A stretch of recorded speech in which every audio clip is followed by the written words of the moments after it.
una de las entidades que podría ayudar mucho sería la religión, las iglesias. Sí, así es. Desgraciadamente, en muchas iglesias se campea el literalismo bíblico, el fundamentalismo bíblico. Uh-huh. Entonces, mientras queramos leer lo que nos dice la Biblia o cualquier libro sagrado, yo hablo de la Biblia porque es el libro de los cristianos, ¿no? De los judíos y cristianos.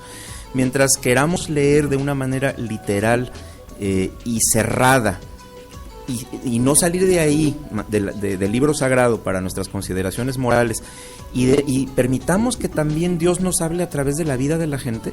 Uh-huh. O sea, ¿cómo podemos pensar nada más en que, porque por ejemplo en Levítico 18, de Levítico capítulo tal, dice no ya serás con hombre? Los salmos no dicen nada de eso, okay. Pero el Levítico sí. El Levítico sí dice, el Levítico sí dice que no ya serás con hombre como con mujer, y luego cosas que dice San Pablo en sus cartas, y dice, bueno, a partir de ahí, de una mala lectura de la Biblia, de una lectura no hecha con los elementos críticos necesarios, de ahí salimos a condenar a la gente sin ver lo que es su vida. Por ejemplo, claro. El fundamentalista religioso dice, está mal que te acuestes con una persona de tu mismo sexo. Bueno, mi pregunta sería la siguiente: oye, ¿y ya conviviste con esa persona? Porque generalmente yo creo que no estamos presentes cuando nuestro prójimo se acuesta con la persona que se tenga que acostar. Digo, por lo menos no. Nunca he estado presente, ¿no? Y creo que la mayoría de las personas tienen su intimidad, pues como es, ¿no? Íntima, personal. Sí. O sea, en cambio, si convives con tu prójimo en el parque, en el trabajo, en el supermercado, en visitas familiares, ahí sí convives. Entonces, ¿por qué estar obsesionados con la forma como la gente vive su intimidad y no mejor ver cómo comparte su vida en los espacios comunes? Oye, esta persona X, lesbiana, bisexual, gay, a lo que sea, de cualquiera que sea su orientación sexual. Yo le llamaría orientación sexual, no preferencia, no creo que se trate de una preferencia, es una orientación dada. ¿Cuál sería la diferencia entre orientación y preferencia? Mira, no, sin pretender ocupar el lugar del científico, pero una preferencia es algo que la persona puede variar, o que dice, bueno, yo quiero ser esto. Elegir. ¿Qué persona puede decir, yo quiero ser heterosexual, por favor, ¿no? O sea, ¿te gustan las mujeres y eres hombre? Porque pues te gustan y ya. Eres hombre y te gustan los hombres, pues no tiene que ver con un de vainilla o de claro, chocolate, no es una elección. Claro. Entonces a lo que estaba yo diciendo hace un minuto, ¿no? ¿Por qué estar obsesionados con la manera como la persona ejerce su genitalidad? En vez de ver, oye, si paga sus impuestos, si paga sus deudas, por ejemplo, si se porta bien con su prójimo, si es una persona que aporte a la comunidad, ¿por qué no vemos esa parte? Y entonces vamos dejándonos de meternos en lo que no nos importa, en pocas palabras. O sea, en cómo la persona se acuesta en su cama. Ahora, que la Biblia lo dice, bueno, ahí tenemos que tener, y con esto voy a terminar porque si no acaparo mucho tiempo. Es muy importante cuando alguien quiere leer la Biblia, que tenga una buena guía. Leer la Biblia no es agarrar el Vigía o el Mexicano, que son los periódicos de por acá de nuestra zona.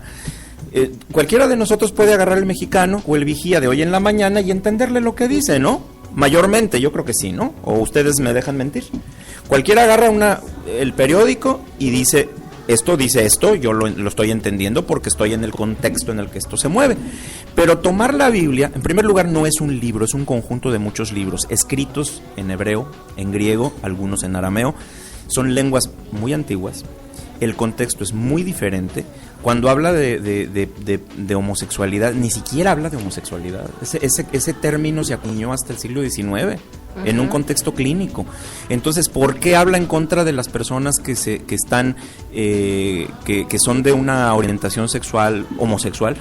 Bueno, para empezar, si vamos al texto original, el Levítico o el Génesis, que tanto se malinterpreta, lo de Sodoma y Gomorra, son textos que se tienen que interpretar en su contexto. El de no yacerás con hombre como con mujer, pues Max, es un texto de tiempos de la Edad del Bronce. en donde era indispensable que hubiera procreación. Entonces era necesario que las personas usaran el sexo para la procreación. El texto de Sodoma y Gomorra no habla propiamente de que el pecado de las personas, de los de Sodoma, contra los dos mensajeros que venían a anunciar que la ciudad iba a ser castigada, no se trata tanto de la cuestión sexual, se trata más bien de la falta de hospitalidad, del abuso contra el huésped. No sé si ustedes recuerden, en el libro del Génesis, Lot, el sobrino de Abraham, el patriarca, que es un personaje principal, Abraham, Lot vive en Sodoma con su familia, y entonces le son enviados mucha gente entiende que son ángeles. Ajá. El texto dice mensajeros y después eso se interpretó como que eran ángeles. Simplemente dice mensajeros venidos de parte de Dios. Entonces los hospeda Lot y van estas personas, los sodomitas, los habitantes de Sodoma, y le dicen: sácalos para que nos solacemos con ellos, sácalos para que nos acostemos con ellos. Entonces se da por sentado que ese es el pecado. No, el pecado en el contexto en el que está es el abuso, la violación masiva de una persona que está acogiéndose a las normas de hospitalidad. En eso consiste. Ok. Padre, y una pregunta. Usted,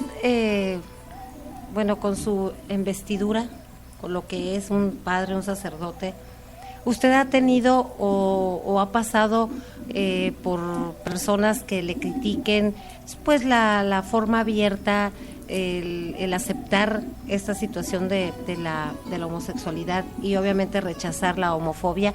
¿Se ha visto usted en esa situación? Sí, muchísimas veces porque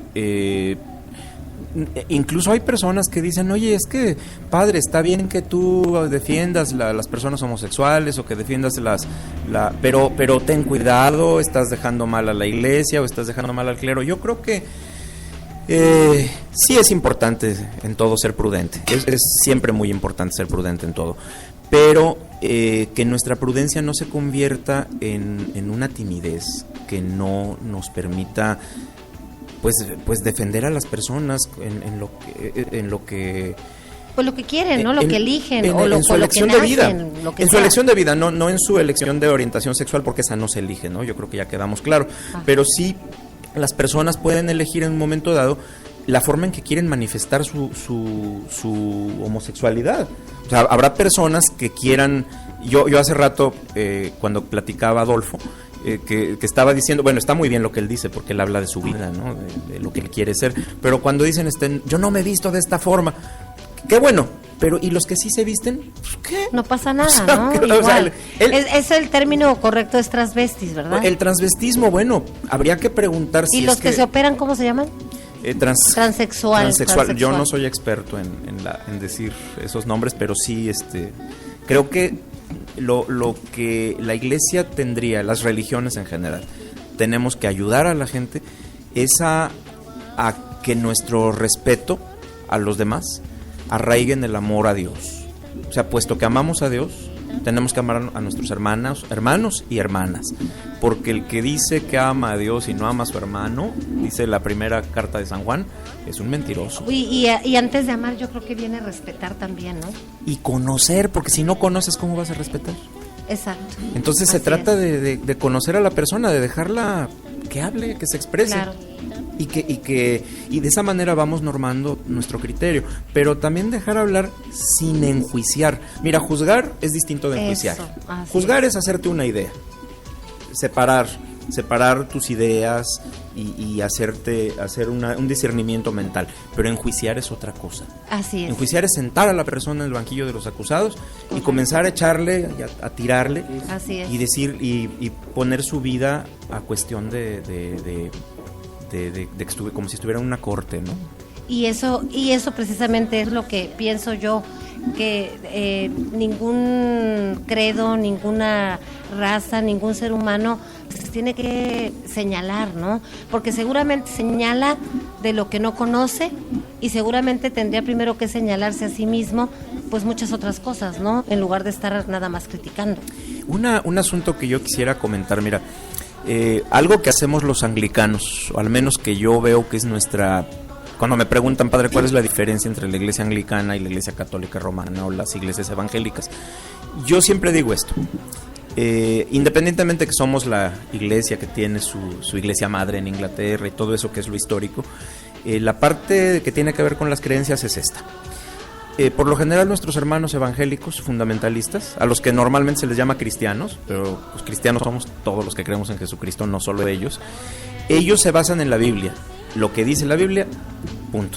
Claro. Creo que eso es obvio, eso ellos lo dirían que sí, ¿no? Uh-huh. Las personas católicas romanas básicamente basan su fe, sí, en la Biblia, pero también en la tradición y en lo que el Papa diga, en las indicaciones que el Papa diga a través de otros cuerpos dentro de la iglesia o dentro del clero.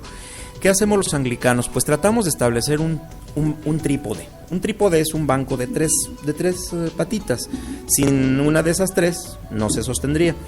Son Biblia, tradición y experiencia. Algunos dicen la razón, pero yo creo que lo correcto sería hablar de la experiencia. De la experiencia. Es decir, para un cristiano anglicano como yo, la Biblia es muy importante, pero hay que analizarla. La tradición de la iglesia también lo es. Pero no habría podido existir la Biblia sin que hubiera una tradición oral. Y no podría existir la tradición oral sin personas que tuvieran experiencias. En el capítulo 38 del Génesis se habla de una señora que se llamaba Tamar. Esa señora no tenía hijos. Y se morían sus maridos, estaba como salada, ¿no? Como dirían ahora, pobrecita, ¿no? Se le morían los maridos y ella tenía derecho, según las normas de la época, a que un miembro de la familia se la llevara con ella y le diera hijos a nombre del difunto. Entonces se llamaba levirato, era una ley que se llamaba levirato en el Antiguo Testamento y era lo aceptado. Entonces el caso es que Judá, el papá de la tribu de Judá famosa, era el suegro de ella y no veía por ella, no la ayudaba a la señora Tamar. Entonces ella tomó la decisión de vestirse de prostituta, una cosa que no es la prostitución actual, era la prostitución sagrada, era algo que se daba en los templos paganos, por llamarles de esa manera, ¿no? Padre, discúlpame la interrupción que le voy a dar. ¿Usted ha tenido experiencias sexuales gay o es gay? No te voy a contestar eso porque no vengo a contestar sobre mi vida personal. Bueno, entonces, yo nada más quería, tratando de este tema. Sí, pero si me permites terminar lo que te estoy diciendo, porque eso es bastante más interesante. El asunto de que estaba diciendo, que era capítulo 38 del Génesis, se refiere a la prostitución sagrada. Esta mujer se viste de prostituta, sale a la calle o sale al paso y se pesca al suegro, se va con él, se embaraza, pero le pide que le deje en prenda su bastón, su sello, cosas personales. Y cuando la van a querer apedrear porque está embarazada, ella dice, hey, pero yo tengo la tarjeta de crédito y el reloj aquí de este señor, ¿no? Por así decirlo. Entonces, esta señora, Tamar, se defiende y sale libre, ¿no? El suegro dice, ella hizo lo correcto, yo me estaba retrasando en poderle dar descendencia, en asignarle a uno de mis hijos, ella hizo lo correcto. Y viene de ahí la descendencia del rey David, incluso la de Jesús. Entonces, mi pregunta es esta. Yo les invito a leer ese texto de Génesis 38. Allí yo quisiera decirles, preguntarles, ¿esta señora en qué Biblia leyó lo que tenía que hacer? Pues yo creo que ninguna. En ninguna, ella misma hizo la Biblia. Sentido común. Claro, su sentido común. Ahora, su vida forma parte de la Biblia, junto con las vidas de otras personas. Entonces ese es el chiste. Pues es el que hagamos un balance entre el libro sagrado, la tradición y la experiencia de las personas, entendiendo que en todas de alguna manera nos está hablando Dios, y al hacer un balance podemos ir razonando nuestra fe, no solamente aferrarnos a un libro como si fuera el vademecum. Exactamente, yo siempre lo he dicho y lo he pensado. Yo creo que tenemos que ser lo que somos, ser auténticos, y que la vida se vaya escribiendo a través de lo que somos y de lo que hacemos. No dejarnos guiar por las experiencias o los puntos de vista de los demás. En parte nos pueden servir como una teoría, quizás como un poco guía, pero en realidad no hay más